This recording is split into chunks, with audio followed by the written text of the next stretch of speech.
Okay, तो अभी मैं सबको म्यूट कर रहा हूँ यहाँ से, म्यूट ऑल।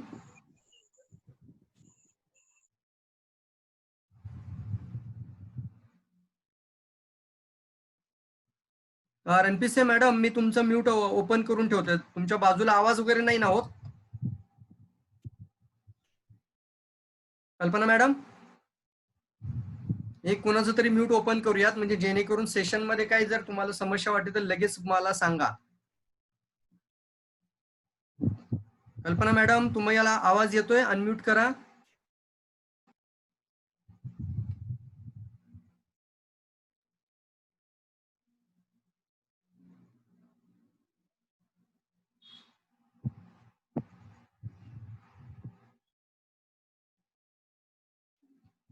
अनिल सर, आप अपना अनम्यूट कर दीजिए. अनिल कंते सर, अनम्यूट करके रखिए, ताकि बीच में कोई समस्या आ जाए, कोई भी एरर आ जाए तो तुरंत बता देना. वो तो पॉसिबल नहीं है अभी, बट फिर भी एक लोगों का किसी ना किसी का तो अनम्यूट रखना पड़ेगा. अनिल सर, आपको आवाज आ रही है? हाँ, नेटवर्क ठीक है ना? नेटवर्क क्लियर है? चलिए स्टार्ट करते हैं सेशन को. सबका स्वागत है आज की ट्रेनिंग के अंदर, आज की मीटिंग में सभी लोगों को. यस, तो ये मेरा स्क्रीन शेयर कर रहा हूँ अभी. स्क्रीन दिख रहा है सबको? श्रद्धा सिर्फ हैंडशेक करके बता सकती हैं. स्क्रीन दिख रहा है? हाँ हाँ, हो सर. हाँ, ओके ओके. बाजूला आवाज होत नसेल तर मग म्यूट, होत असेल तर म्यूट ठेवा. सो वेलकम टू ऑल, सभी डीएक्सएन के डिस्ट्रीब्यूटर्स का और आने वाले डीएक्सएन के मिलेनियर्स का हम स्वागत करते हैं प्रेजेंटेशन के अंदर. तो सबसे पहले हम हमेशा बात करते हैं कि डीएक्सएन के कुछ कारण होते हैं जिसके कारण हम डीएक्सएन के साथ जुड़े हुए हैं. Why DXN, that is most important factor आता है. तो इसके अंदर आज एक बहुत ही अच्छा कारण आपको बताने जा रहा हूँ कि कितना पैसा कमाओगे वो तो आपका मेहनत के ऊपर है, आप कितना एफर्ट डाल रहे हो उसके ऊपर आपको उतना पैसा डीएक्सएन देने के लिए तैयार है. बट एक जरूर आपको मैं कमिटमेंट और दावे के साथ कह सकता हूँ, आप और अपने पूरे परिवार को जो स्वास्थ्य का मिशन जो डीएक्सएन का है, यानी आने वाले समय में रोगों को रोकना, शरीर में रोग आने से अपने परिवार को सुरक्षित रखना, ये बहुत ही बड़ी जिम्मेदारी है. और इसके लिए मैं बोल सकता हूं कि इसको हम पैसे में गिन ही नहीं सकते. इसका जो वैल्यू होता है ना, वो हम पैसे में नहीं गिन सकते. कि आने वाले समय में कई रोग होने की संभावना बढ़ चुकी है. तो आपको आज की ट्रेनिंग में हम लेके जा रहे हैं, वहां पर वो मेन बात करेंगे कि आपको बहुत सारे लोगों की मदद करना, एक हेल्पिंग नेचर अगर आपके अंदर हो जाएगा, क्योंकि हेल्पिंग एटीट्यूड अगर आपके अंदर आ जाता है तो सक्सेस होने का गारंटी बहुत ज्यादा मिलता है. हमेशा डायरेक्ट सेलिंग इंडस्ट्री में देखिए ये 3 पॉइंट बहुत मतलब इवेल्युएट होते हैं. इसके अंदर पहला आता है, आप लोगों को समझिए, पीपल्स को समझना है. पहला पी यानी पीपल. आप अपने लोगों को, अपने प्रॉस्पेक्ट को, जिनके पास आप डीएक्सएन के बारे में जानकारी दे रहे हैं, उनका नेचर को समझना है, उनकी नीड को समझना है, उनकी कुछ अंदर की प्रॉब्लम्स होती है, वो प्रॉब्लम्स को आपको समझना है. तो पीपल ये सबसे पहला कैटेगरी आता है. तो हमें एज एक डायरेक्ट सेलर या फिर एक अच्छा प्रोफेशनल लीडर, अगर आने वाले समय में एक अच्छा प्रोडक्ट या फिर अच्छा लीडर या अच्छा आने वाले समय में अच्छा प्रोडक्ट कंज्यूम डिस्ट्रीब्यूटर बनना चाहते हो, प्रॉपर एक अच्छा लोगों की मदद करना चाहते हो, तो आपको सबसे पहले इस पी पे ध्यान देना है कि हम जिन भी लोगों से मिल सकते हैं उनकी हम क्या मदद कर सकते हैं, उनकी हम क्या प्रॉब्लम सॉल्व कर सकते हैं, वो कौन सी समस्या में है और उन समस्या से हम कैसे बाहर निकाल सकते हैं.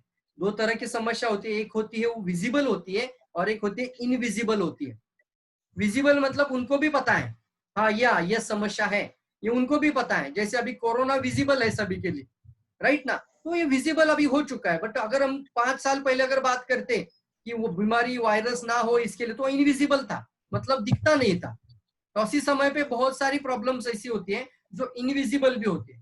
तो एक अच्छे प्रोफेशनल सेल्स प्रोफेशन के अंदर अगर आप हैं, तो एक अच्छे सेल्स प्रोफेशनल का क्वालिटी होता है वो इनविजिबल प्रॉब्लम्स को उसको विजिबल करे, समझाए, लोगों को बताए कि ये भी बहुत बड़ी समस्या हो सकती है. क्योंकि हमने देखा है सिर्फ एक कोरोना के कारण कितने लाख लोगों की मौत, अभी तो आई थिंक 70 लाख आंकड़ा गया, मतलब ये फिगर पार कर चुका है. 70 लाख लोगों की, मतलब इतना बड़ा फिगर पार कर चुका है. ये करोड़ों लोगों को कोरोना वायरस और मृत्यु की चांसेस ज्यादा बढ़ चुकी है. बट यहाँ पे सिर्फ कोरोना के कारण इतना बड़ा बीमारी या महामारी फैल चुका है, तो क्या हमारा पूरा शरीर इंपॉर्टेंट है? तो ये समझना है, और यही है मेन आज के टॉपिक के अंदर। तो आपको लोगों को समझना है और एक इनविजिबल प्रॉब्लम को लोगों के सामने लेकर आना है। और क्या होता है, वालेल्या माणसाचं आई वारली अहो. अरे वो मॅडम रणपिसे हा. मॅडम तुमचं म्यूट ठेवा.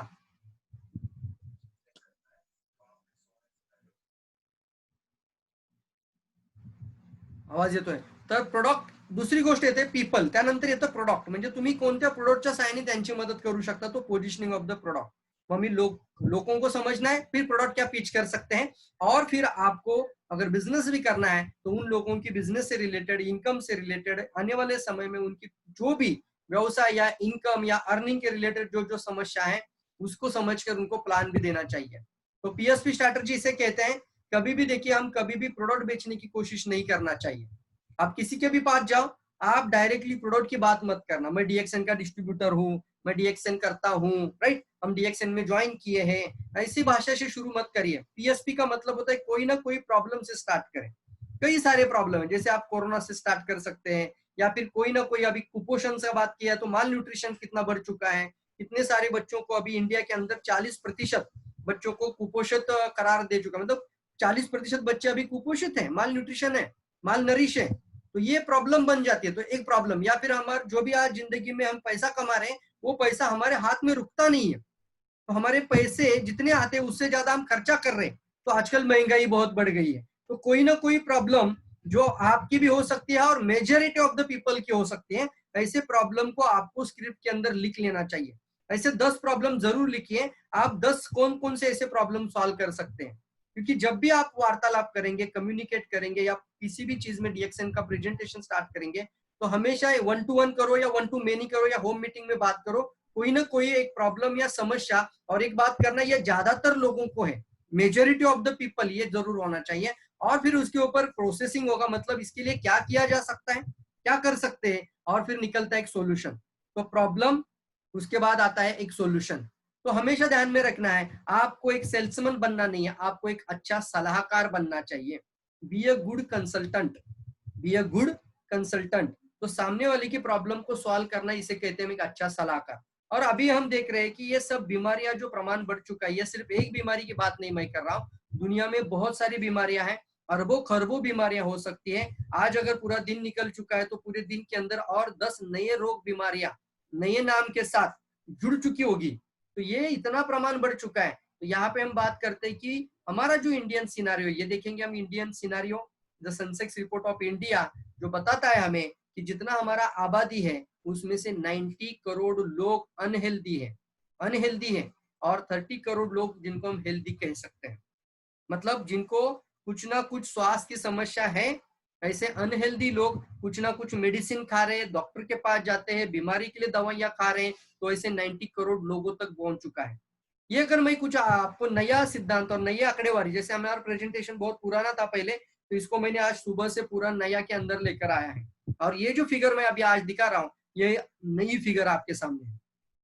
हमारे भारत के अंदर 15 करोड़ लोगों को डायबिटीज ऑलरेडी हो चुका है. और डब्ल्यूएचओ का ये कहना है, विश्व स्वास्थ्य संगठन बोलती है, इसी सिचुएशन के अंदर अगर हम रहेंगे तो 2030 तक हम 30 करोड़ भारतीय लोग डायबिटीज के अंदर चले जा सकते हैं. और ये भी दिखा रहे हैं कि भारत में डायबिटीज से मरने वालों की संख्या में तेज बढ़ोतरी हो रही है. पिछले 11 सालों में मौत का जो संख्या है वो 50% वृद्धि हो चुकी है. सिर्फ पिछले 11 साल में जो डायबिटीज के कारण मरने वालों की संख्या में 50% बढ़त हो चुकी है. 50% लोग ये डायबिटीज के कारण बढ़ चुके हैं मरने की संख्या में. ये जीबीडी की रिपोर्ट के अनुसार मौत का 2005 में 11वां नंबर था और आज 7वां सबसे बड़ा कारण है. जीबीडी एक रिपोर्ट है जिसके रिपोर्ट के अनुसार 2005 में मृत्यु के कुछ कारण होते हैं, डेथ के कुछ कारण होते हैं. तो 11वां नंबर डायबिटीज का था, लेकिन आज ये डायबिटीज मृत्यु का सबसे बड़ा 7वां कारण बन चुका है. उसके बाद अस्थमा की अगर बात करें तो ये 10 करोड़ लोगों को अस्थमा की प्रॉब्लम ऑलरेडी हो चुकी है. और भारत में कुल आबादी के 8% लोग अस्थमा से पीड़ित हैं, जिसमें 6% बच्चे हैं और 2% वयस्क हैं. मतलब सबसे ज्यादा ये रिस्क बच्चों को ज्यादा है. बाल दमा हम बात करते हैं हमेशा, तो ये अस्थमा की बीमारी यानी हमारी फेफड़ों के अंदर बहुत सारी समस्या, ज्यादातर लोगों को ये समस्या बढ़ रही है। अब ये एक दिन में आती नहीं है, हम आगे बात करेंगे। 18 करोड़ लोगों को अर्थराइटिस हो चुका है। और पहले हम कहते थे कि ये जो अर्थराइटिस वगैरह होता है उम्र के हिसाब से आपको ज्वाइंट या घुटनों के दर्द होंगे, लेकिन अभी जो रिमोटेड अर्थराइटिस नामक यानी जो हम जिसको हम बोलते हैं ना कि आरए पॉजिटिव नाम का एक बीमारी है जिसके अंदर यूरिक एसिड और यूरिया की मात्रा बढ़ती है, तो बदलते परिवेश में यह बीमारी युवाओं को भी अपने चपेट में ज्यादा ले रही है और 25 से 30 साल की उम्र में युवाओं में ज्यादा बढ़ रहा है। 25 से 30 साल की उम्र के युवाओं में ज्यादा बढ़ रहा है यह अर्थराइटिस यानी रिमोटेड अर्थराइटिस, जिसको आरए पॉजिटिव यानी शरीर के अंदर यूरिक एसिड घटिया, जिसको घटिया बोलते हैं, घटिया, तो इस तरह का जो गोट बोलते हैं इंग्लिश में इसको, तो ये बीमारी जो रिमोटेड अर्थराइटिस है ये युवाओं में ज्यादा होने की संभावना अभी बहुत ज्यादा बढ़ रही है। किडनी डिसीज 12 करोड़ लोगों के अंदर है।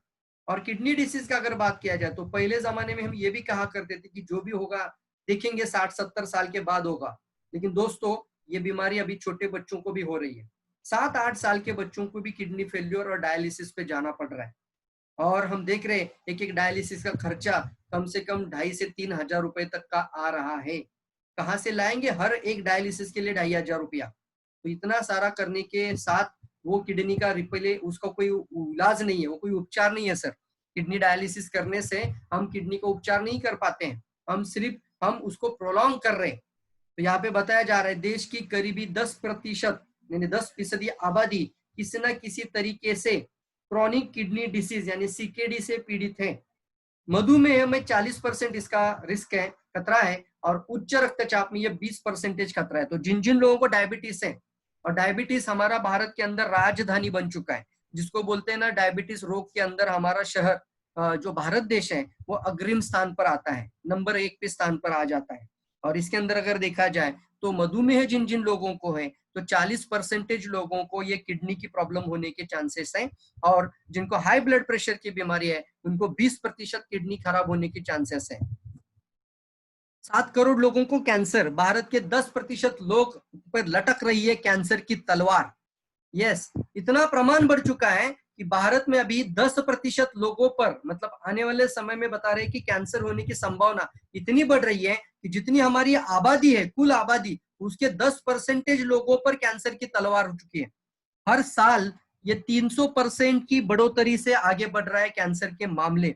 हर साल प्रतिदिन 1,000 से ज्यादा लोग हो रहे कैंसर का शिकार।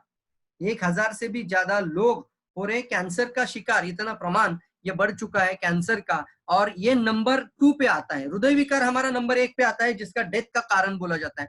वर्ल्ड डेथ मतलब दुनिया में अगर बीमारी के कारण, जो रोग के कारण जो मौत होती है, उसके सबसे पहला काम है रोग, हृदय रोग, और दूसरा है जिसका दूसरा मेन रीजन आ रहा है वो कैंसर की तरफ जा रहा है। मतलब इतना प्रमाण बढ़ चुका है। और कितना बढ़ रहा है देखो, 300% की स्पीड से ये हर साल बढ़ रहा है। मतलब अगर ये देखा जाए तो हर साल इतना प्रमाण बढ़ चुका है कि 10% लोग आने वाले समय में कैंसर की पीड़ित हो सकते हैं। और इसका कारण आप सभी को पता है, खान पान में जहर, न्यूट्रिशन की कमी, और साथ ही साथ जो भी खा रहे हैं वो सारा केमिकल वाला खा रहे हैं, और सारा ही हमारी लाइफस्टाइल पूरी तरह से बीमारी की तरफ जा रही है। हृदय रोग का बात किया जाए तो वो भी सेम देखिए, किडनी पेशेंट कैंसर पेशेंट भी 7 करोड़ है, तो हृदय रोग भी 7 करोड़ के करीब आ रहा है। इतना प्रमाण बढ़ चुका है। भारत के हृदय रोग अस्पताल में, जितने भी हृदय रोग के अस्पताल में हर साल 2 लाख से ज्यादा हो रही है ओपन हार्ट सर्जरी। भारत के हृदय रोग अस्पताल में हर साल 2 लाख से ज्यादा हो रही है हृदय रोग यानी ओपन हार्ट सर्जरी। कोशिश सोचिए, हमारे जिस भी मोहल्ले में, जिस गांव में, जिस शहर में आप रहते हैं, वहां पे कोई ना कोई तो बड़ा हृदय रोग का अस्पताल है। पुणे में भी बहुत बड़े बड़े नामांकित हॉस्पिटल है, लेकिन एक साल के अंदर 2 लाख लोगों का ओपन हार्ट सर्जरी हो रहा है। 365 दिन में 365 डेज है, और 2 लाख लोगों की वहां पे हार्ट सर्जरी हो रही है। कितना प्रमाण बढ़ रहा है ये हम देख रहे हैं। हेल्थ सिनारियो हमारा उतना नहीं है, जितने हमारे अस्पताल है, जितने हमारे पास बेड है, उतना बेड भी हमारे पेशेंट के लिए कम पड़ रहा है। पेशेंट की संख्या इतनी बढ़ रही है कि हमारे अस्पताल और हमारे डॉक्टर की संख्या कम पड़ती जा रही है। कुछ सिनारियो आपके सामने यहाँ पे दिख रहा है, हेल्थ सिनारियो। यहाँ पे गुजरात का मैं यहाँ पे पहले दिखा रहा हूँ आपको। उसके अंदर 17,000 पेशेंट के पीछे एक डॉक्टर है। मतलब एक डॉक्टर अगर निकलता है तो वो 17,000 पेशेंट का इलाज, और 1,56,000 मतलब 1.5 लाख पेशेंट को लिए एक अस्पताल है, कितने लोगों को हम भर्ती कर सकते हैं? मतलब जितनी हमारी संख्या है, ये एक नेशनल रूरल हेल्थ मिशन में भी बताया जाता है कि हमारा इंडिया के अंदर का एक सिनारियो, इसके अंदर अगर सभी स्टेट का अंदर का आप निकाल सकते हैं गूगल से, और इसका अगर देखा जाए तो एक ही बात सामने आती है, और वो राष्ट्रीय ग्रामीण स्वास्थ्य मिशन के अंदर बोला जाता है, रोग होने से पहले ही रोको अपने आप को। क्योंकि ये सिनारियो, ये रियल सिनारियो, एक एस्टिमेटेड सिनारियो आपके सामने रख रहा हूँ। एस्टिमेटेड डेथ पर ईयर लोगों की जो मौत होने, यानी एस्टिमेटेड जो डेथ है ना, वो एवरेज डेट जो बताई जा रही है, वो एवरेज कॉस्ट एंड ट्रीटमेंट भी बताया जा रहा है। तो देखिए, सबसे पहले नंबर पे दिख रहा है हमें कौन सा रोग दिख रहा है? हृदय रोग। तो 24 लाख लोग एक साल के अंदर मृत्यु हो रहे हैं बिकॉज ऑफ द हृदय रोग। हर साल 24 लाख लोगों की मृत्यु। माय गॉड, तो हर साल 24 लाख, तो महीने में 2 लाख लोगों की मृत्यु हो रही है। हर महीने में 2 लाख डेथ। आप इसको दिन में निकाल सकते हैं, आप इसको मिनट में निकाल सकते हैं। तो एक मिनट में 4 लोगों की मृत्यु निकलती है हार्ट अटैक के कारण। अभी मैं बात कर रहा हूँ, 10 मिनट बात किया है, तो 10 मिनट में 10 × 4 40 लोगों को हृदय रोग के कारण ऑलरेडी मृत्यु आ चुकी है। तो इतना जानलेवा बीमारी बन चुका है, और ये कोई ये नहीं देखता है, उम्र नहीं देखता है, बच्चा नहीं देख रहा है, बूढ़ा नहीं देख रहा है, आपको बीमारी है या नहीं भी है। डिप्रेशन के कारण, स्ट्रेस के कारण भी ये बहुत सारा प्रॉब्लम बढ़ चुका है। तो आज हम देख रहे हैं कार्डियोवास्कुलर डिसीज, उसके बाद हम देख रहे हैं लंग्स के जो फेल्यूर के चांसेस ज्यादा बढ़ चुके हैं, 20 लाख। इसका जो एस्टिमेटेड खर्चा भी दिखाया नीचे, हृदय रोग हो जाए तो 3.5 लाख एक एस्टिमेटेड कॉस्ट बताई जा रही है। लंग्स के डिसीज हो जाते हैं, बड़े बड़े लंग्स के प्रॉब्लम, लंग फेल्यूर तक, तो 20 लाख तक के खर्चे बताए जा रहे हैं। कैंसर में 10 लाख एस्टिमेटेड कॉस्ट है इंडिया के अंदर। अगर कैंसर हो जाए तो उसका 10 लाख खर्चा जाने का चांसेस है, और उसका मृत्यु का जो डेथ बताया जा रहा है, वो हर साल 5,56,400 लोगों को कैंसर के कारण मौत आ रही है, वो कैंसर में मर रहे हैं। तो ये 5 लाख को हम दिन में भी निकाल सकते हैं, मिनट में भी निकाल सकते हैं। 365 दिन में इतने, एक दिन में कितने आप निकाल सकते हैं। तो एक दिन में इतने, तो एक मिनट में कितने, तो एक मिनट में यह फिगर आती है, हर मिनट में एक व्यक्ति की मौत कैंसर के कारण हो रही है। इतना सारा प्रमाण, किडनी डिसीज बढ़ रहा है, लिवर डिसीज बढ़ रहा है। कम क्या हो रहा है? इंसान का इंसान की तरह जीना कम होते जा रहा है, और रोगों की तरफ, और रोगों के साथ मरना उनका ज्यादा बढ़ चुका है। और भारत सरकार कई अलग अलग हमारे लिए मिशन लेके आ रहा है, जैसे clean India, healthy India, better India, स्वच्छ भारत अभियान किया ना हमने, हर गांव स्वच्छ किया हमने, हर गांव को हमने टॉयलेट बना दिए, हर गांव के घर घर टॉयलेट हो गए, पहले तो नहीं थे, घर घर टॉयलेट हो गए, राइट। तो शौचालय हर घर में आ चुके हैं, लेकिन फिर भी क्या बीमारी को रोक पाए हम? पूरे पूरे गांव लोगों ने स्वच्छ कर दिए। ये क्यों किया था? क्योंकि बीमारी को कम करने के लिए। लेकिन यहाँ पे बात आती है, ये कचरे को शरीर से बाहर, मतलब गांव से बाहर हटा रहे हैं, लेकिन शरीर के अंदर के कचरे का क्या है, वो आज हम आपसे बात करने वाले हैं। और इसी को हमने एक नाम दिया डीएक्सएन मिशन के अंदर, और वो है DXN means wellness India revolution. ये वेलनेस यानी स्वास्थ्य क्रांति है, और दुनिया की सबसे बड़ी क्रांति है, जो कि 200 देशों के लोग अपना चुके हैं। डीएक्सएन के साथ 200 कंट्रीज के लोग जुड़ चुके हैं। तो हम लोगों को भी हमारे जीवन जीने के अप्रोच को बदलना पड़ेगा। जीवन जीने का अप्रोच कौन सा होना चाहिए? इलनेस नहीं होना चाहिए, बल्कि वेलनेस अप्रोच होना चाहिए। इसी को हम कहते हैं सेव द लाइफ। लाइफ से ज्यादा क्या इंपॉर्टेंट है आपके लिए? अभी तो लोगों को पता चला है स्वास्थ्य का मतलब क्या है। ये कोरोना ने सबको सिखा दिया। अब लोग, आप घर से बाहर आ जाए तो भी अपना हाथ पहले हैंड वॉश से धो रहे। कई लोग अपने बैग में, अपने जेब में सैनिटाइजर लेकर घूम रहे, क्योंकि भैया मेरी को कोरोना ना हो जाए, मेरे को मौत ना आए, क्योंकि मेरे जीवन से ज्यादा क्या इंपॉर्टेंट है। यही सवाल मैं आपको पूछता हूँ। आपके शरीर में मैं ये जो अभी दिखा रहा हूँ, ये इतना सारा रोग बन चुका है, इतना सारा बीमारी करोड़ों लोगों को, करोड़ों की संख्या में बढ़ रहा है, और इसकी परसेंटेज वाइज रेट है ना, वो इतनी ज्यादा बढ़ रही है कि इंडिया नंबर 1 पे जा रहा है हर एक रोग के अंदर। तो सेव द लाइफ कैसे करें? इसको हम बीमार होने के बाद सोचने से अच्छा है प्रिवेंटिव हेल्थ केयर, यानी prevention always better than cure बोला जाता है। वेलनेस इंडस्ट्री यानी wellness business is the next $1 trillion industry. ये अमेरिका के एक मशहूर इकोनॉमिस्ट है, पॉल जेन पिल्जर। इनका कहना है, is a multi millionaire entrepreneur भी है, बेस्ट सेलिंग ऑथर भी है, और economical adviser and US of the US president, यानी अभी डोनाल्ड ट्रम्प के इकोनॉमिक एडवाइजर भी है। तो इतने सारे इनके अवार्ड से, इतने सारे किताबें उन्होंने लिखी है, और वो कहते हैं wellness business is the next $1 trillion industry. आप इसको बोलते हैं ना, मिलियन होता है, फिर आता है बिलियन आता है, और फिर आता है ट्रिलियन। तो इतना बड़ा अब्जा के भी आगे, बिलियन मतलब एक अब्ज भी हो जाता, तो एक अब्ज के भी आगे जाता है $1 ट्रिलियन। इतना बड़ा इंडस्ट्री ये बन चुका है, और हम देख रहे हैं आने वाले समय में इतना और ये बढ़ने वाला है। तो हम एक अपने आप को वेलनेस के लिए तैयार करें, हम वेलनेस मास्टर बन जाए, हम लोगों की भी मदद करें, अपने परिवार की मदद करें पहले, और फिर एक वेलनेस एडवाइजर बनकर हमें लोगों की मदद करनी चाहिए। चलिए, वेलनेस के अंदर कौन कौन सी मेन चीजें आती हैं। पहली चीज आती है आपका स्वस्थ भरा जीवन, स्वास्थ्य लाइफ, हेल्दी लाइफ। आपका जीवन निरोग होना चाहिए, पूरी तरह से रोगों से मुक्त रहना, इसको बोलते हैं हेल्दी लाइफ। आपका स्टेट ऑफ स्टैमिना अच्छा रहना चाहिए। आप जब नींद से जाग जाओ तो आपकी एनर्जी रहनी चाहिए। आप जब सोने चले जाओ आपको तुरंत नींद आना चाहिए। ये सारी चीजें आपकी हेल्दी लाइफ के अंदर आती है। यूथफुल लाइफ, इसको हम कहते हैं, यूथफुल का मतलब ही होता है आप 60 के अंदर भी आपके अंदर जो जो होना चाहिए वो 40 का होना चाहिए। कौन बूढ़ा होना चाहेगा जल्दी? नहीं ना। आपको 40 में 60 जैसा जवान दिखना पसंद करोगे, 60 में 40 जैसा जवान दिखना पसंद करोगे, या 40 में 60 जैसा? कैसा लगेगा आपको? हम हमेशा बोलते हैं की 60 के अंदर हम लोगों के अंदर आगे लटकाठी, मतलब 60 मध्ये आली हातामध्ये काठी, आणि 30 मध्ये टाय फिश।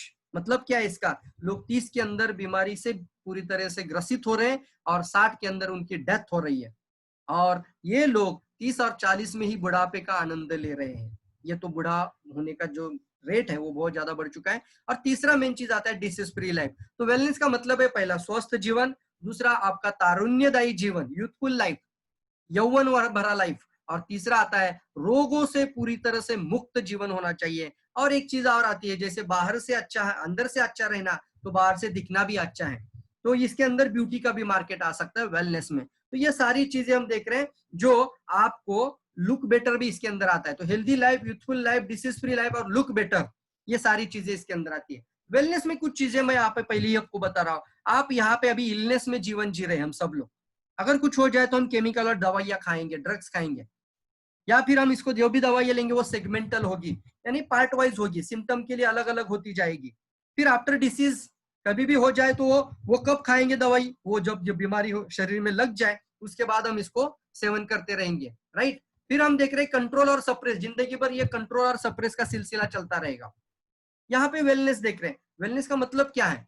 सबसे पहले यहाँ पे वो चीज होगी, वो ग्रीन जोन में होगी, मतलब पूरी तरह से नेचुरल फूड, एक प्रॉपर खान के जैसे होगी। सप्लीमेंट को भी हटा देंगे, क्योंकि गैनोडर्मा भी फूड है, स्पाइरुला भी फूड है, नोनिजी भी फूड है, कॉर्डिसेप भी फूड है। तो सप्लीमेंट को, शब्दों को हटाना चाहिए हमें। बट वेलनेस की परिभाषा बताई जा रही है, जरूरत है शरीर को एक अच्छे सप्लीमेंट की, तो अच्छा खाना होना चाहिए, तो एक नेचुरल फूड हमारा होना चाहिए। दूसरी चीज आती है, यहाँ होती है सेगमेंटल वाइज, बट यहाँ पे जो वेलनेस होता है वो पूरे बॉडी का होता है, बॉडी फॉर ओवरऑल नॉर्मलाइजेशन। किसी से भी बात करो तो पूरे शरीर को लेके बात करना चाहिए। वो प्रोडक्ट जो भी आप खाएंगे वो किसी रोग हिस्से पे नहीं या किसी लक्षण पे नहीं काम करे, बल्कि पूरे सर से लेके पांव तक पूरे शरीर पर काम करे। और तीसरा है वो प्रिवेंटिव काम करे और वेलनेस वेलबींग के लिए सपोर्ट करते रहे। ये हो रहा है आजकल, ये मैं दिखा रहा है अभी आपको, ये over 80% of the world death because of the CVD, cardiovascular disease का जो प्रमाण है, 80% लोगों की मौत ये कार्डियोवास्कुलर डिसीज यानी सीवियर हार्ट अटैक के कारण हो रही है। इतना प्रमाण बढ़ चुका है। Every minute diabetes kills 2 Indian, while stroke cancer kill 1 each. मतलब हर मिनट में 2 लोगों की मृत्यु डायबिटीज के कारण, और कैंसर और ब्रेन स्ट्रोक जो होता है उसके कारण 1 व्यक्ति की मृत्यु, और 4 लोगों की मृत्यु हृदय रोग के कारण हो रहे हैं। हर मिनट की बात कर रहा हूं सर, हर मिनट। आप अंदाजा लगाइए कितने सारे लोगों का जीवन अभी पूरी तरह से आने वाले समय में, क्या हम ये जो जान रहे हैं ये अभी हम देख रहे हैं? डू यू नो, हमें पता ही नहीं ये सब हो रहा है। लेकिन एक और चीज आपको बता रहा हूँ, व्हाई दिस इज हैपनिंग। बहुत बार हम देख रहे हैं कि ये हो तो रहा है बट क्यों हो रहा है ये भी पता होना चाहिए। तो सबसे पहला कारण है, do not aware value of our life. हमें अपने जीवन का मूल्य ही नहीं पता, हम अपने जीवन का मूल्य जानते ही नहीं है, हम समझ ही नहीं पा रहे कि हमारे जीवन की कीमत क्या है, हमारे लाइफ का वैल्यू क्या है। और यही हम देखते हैं, और ये पहला रीजन है क्योंकि हम सब कुछ करने के लिए तैयार हैं। मुझे गाड़ी चाहिए, मुझे बंगला चाहिए, प्रॉपर्टी चाहिए, सब कुछ अच्छा अच्छा चाहिए, घर गाड़ी बंगला सब कुछ हो जाएगा, लेकिन अगर शरीर ही साथ नहीं देगा तो कुछ भी नहीं हो पाएगा। तो सबसे पहले हमें जीवन को रखना चाहिए, सबसे पहले हमें लाइफ की सिक्योरिटी को रखना चाहिए, सबसे पहले अपने परिवार की सुरक्षा को रखना चाहिए। ये पहला रीजन है, हमें अपने जीवन का मूल्य समझना चाहिए। और दूसरा है ये जो सर्टन डिसीजेस है, diabetes, heart disease, high blood pressure, cancer, ये जो भी बीमारियां, किडनी फेल्योर से लेके सभी स्किन प्रॉब्लम तक कोई भी रोग लिख लो, ये सारे के सारे रोग साइलेंट किलर है. They do not showing the symptom until the become of the full blown of disease. Silent killer का मतलब क्या है? साइलेंट किलर का मतलब होता है जब तक रोग का पूर्ण रूप विकसित नहीं होता, लक्षण भी दिखते नहीं है. मतलब जब तक रोग का पूरा रूप बाहर नहीं आता है, लक्षण समझ में भी नहीं आते हैं, तो इसको बोलते हैं साइलेंट है. मतलब अभी भी शरीर में डायबिटीज घूम रहा है, अभी भी शरीर में हो सकता है कैंसर की कोशिकाएं हैं, अभी भी शरीर में कोलेस्ट्रॉल यानी ब्लॉकेजेस है, लेकिन रिपोर्ट में दिखता नहीं है. They are non symptomatic. और ये रातों रात नहीं होता है, इसकी शुरुआत होती है एक कोशिका के अंदर. एक कोशिका जब अस्वस्थ हो जाए तो कोशिकाओं का समूह और फिर ऑर्गन और फिर पूरा फंक्शन या फिर पूरा सिस्टम हमारा डैमेज हो जाता है. पता कब चलता है? एक कोशिका बीमार हो तब पता चले या पूरा सिस्टम डैमेज होने के बाद पता चले? यानी आपका डायबिटीज का रिपोर्ट आता है, इसके बाद थायराइड की रिपोर्ट आती है, ब्लड प्रेशर बढ़ता है, हार्ट अटैक की रिपोर्ट्स निकलती है. ये पता कब चलेगा कि ये बीमारी हमें लग चुकी है? एक कोशिकाओं के अंदर बीमार या खराब होने के पहले पता चलेगी, या फिर पूरा अवयव या ऑर्गन या पूरा सिस्टम डैमेज होने के बाद पता चलेगी? आप अपने मन से सवाल पूछिए, एक कोशिकाओं का साइज भी कितना छोटा होता है जो आंखों से दिखता भी नहीं है, इसको बोलते हैं माइक्रो लेवल. यानी एक सेल डैमेज होने के बाद एक सिस्टम खराब होने के लिए किसी के लिए 5 साल तो किसी के लिए 15 साल भी लग सकते हैं. यानी आज अगर कोई बोलता है मुझे डायबिटीज हुआ है, तो उसको एक दिन या एक महीना, एक साल नहीं सर, कम से कम 10 साल के पीछे की लाइफस्टाइल उसको कारण है. यानी आज अगर आपके शरीर में ये साइलेंटली शुरू हो चुका है तो हमें जाग जाना चाहिए. आप सोचिए, एक ऑर्गन जब डैमेज होता है, डॉक्टर क्या बोलते हैं? सारी उम्र दवाइयां खा जाओ. अगर पूरी तरह से ऑर्गन फेल हो जाए, बीमारी बनने के बाद पूरी जिंदगी भर दवाई खानी पड़ती है. एक बार लग जाए ना तो ये लेवल जिंदगी भर के लिए लग जाता है. और लास्ट में एक लाइन आती है, और जब भी हम इसके और आगे निकल जाते हैं तो फिर ऑर्गन ट्रांसप्लांटेशन तक पहुंच जाते हैं, एक एक ऑर्गन निकलना. तो सोचिए ये जो शुरुआत होती है वो कितनी सेल में हो रही है? एक सिंगल सेल में. तो मैं आपको सवाल पूछता हूँ, ये पूरा सिस्टम, बॉडी का जो पूरा सिस्टम, जो कि कई ऑर्गन्स, यानी हमारे शरीर में 13,000 से ज्यादा ऑर्गन हमारी बॉडी के अंदर छोटे छोटे मोटे हैं. तो ये पूरा सिस्टम खराब होने के बाद जाग जाना चाहिए या पहली कोशिकाओं को जाग जाना चाहिए, पहली सेल के अंदर जाग जाना चाहिए? इसलिए बहुत अच्छा लाइन सामने है, be aware now before it is too late. देरी से जागरूकता भली, देरी से जागरूकता भली है. यानी एक बार लेबल लग जाए तो जिंदगी भर लगेगा. एक बार शरीर के अंदर कोई रोग धारण हो जाए, ये शरीर में पूरा रूप तैयार कर ले, तो उसको पूरी जिंदगी भर शरीर के अंदर बैठ जाता है. और डॉक्टर भी खुद बोलते हैं, एक बार अगर आपको डायबिटीज हो जाए तो मरते दम तक, एक बार ब्लड प्रेशर, एक बार थायराइड, एक बार अस्थमा. अरे सर, सर्दी और एसिडिटी का भी इलाज लोग नहीं कर पा रहे. सर्दी को लेकर भी लोग 10 साल से परेशान है, एलर्जी में परेशान है. उन लोगों को एसिडिटी का एलर्जी इतना परेशान कर रहा है कि जिंदगी भर वो एंटासिड खाते रहते हैं. आप सोचिए, ये नॉर्मल सिम्टम को भी दबाने के लिए कोई इलाज नहीं है, पूरी तरह से ठीक नहीं हो पा रहे हैं. तो क्या ये diabetes, blood pressure, thyroid, kidney failure, cancer, हृदय रोग, ये सब बीमारी कब ठीक हो जाएगी? बीमारी औषध दवाइयों से. तो ये सभी को मैं बताना चाहता हूँ आज के प्रेजेंटेशन के दौरान कि किसी भी बीमारी बनने के बाद उसका पूरा समाधान दवाइयों के अंदर नहीं है. फिर कहां पर है? इसकी समाधान एक ही जगह पर है, जिसको हम बोलते हैं वेलनेस, जिसको हम बोलते हैं स्वास्थ्य की परिभाषा, और जिसको हम बोलते हैं स्वास्थ्य की सबसे बड़ी क्रांति. और यही है क्रांति जो कि आने वाले समय में हमें बहुत लोगों तक लेके जानी है. So come together now to get a DXN world mission, DXN healthy world mission. DXN की जो स्वास्थ्य मिशन है, ये जो वेलनेस रिवॉल्यूशन है, उसको हर घर तक लेके जाने में आप आपके हाथ बढ़ाइए. ज्वाइन हैंड टुगेदर सर, इकट्ठा आइए, हर घर तक ये नारा लेकर जाएंगे और लोगों की मदद करेंगे. कैसे करेंगे? आगे बढ़ के देखेंगे. सबसे पहले मैं आपको बताना चाहता हूँ, now time for identify your body in micro level. अभी मैंने बोला था, जो भी रोग बनता है वो सूक्ष्म स्तर यानी माइक्रो लेवल पे बनता है. एक सेल में बनता है, एक सेल में शुगर डिपॉजिट होगी, एक सेल में हमारा टॉक्सिन डिपॉजिट होगा, और एक सेल से पूरा ऑर्गन में जाने के लिए कम से कम 10 साल भी लगेगा.